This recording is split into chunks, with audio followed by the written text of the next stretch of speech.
اعوذ باللہ من الشیطان الرجیم، بسم اللہ الرحمن الرحیم۔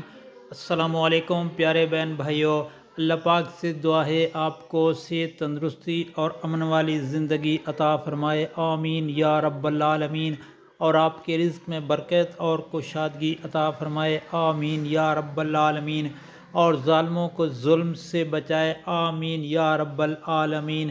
مغرب کی اذان ہو تو یہ دعا پڑھیں، یعنی مغرب کی جب اذان ہو جائے تو اس کے بعد یہ دعا پڑھیں۔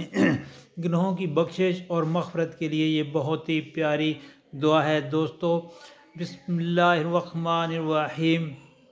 اللہم ھذا اقبال لیلک و ادبار نہارک و اصوات دعاتک فاغفر لی۔ اللہم ھذا اقبال لیلک و ادبار نہارک و اصوات دعاتک فاغفر لی۔ ترجمہ: اے اللہ، یہ آپ کی رات کے آنے کا وقت ہے اور دن کے جانے کا، اور آپ کے منادیوں یعنی مؤذنوں کی آوازیں آ رہی ہیں، پس میری مغفرت فرما دیجیے گا۔ اللہ پاک سے دعا ہے اس دعا پر پڑھنے کی توفیق عطا فرمائے، اور آپ سے گزارش ہے کہ دعا کو آگے گھر والوں اور دوستوں کے ساتھ لازمی شیئر کریں تاکہ ہر کسی کا بھلا ہو، آمین یا رب العالمین۔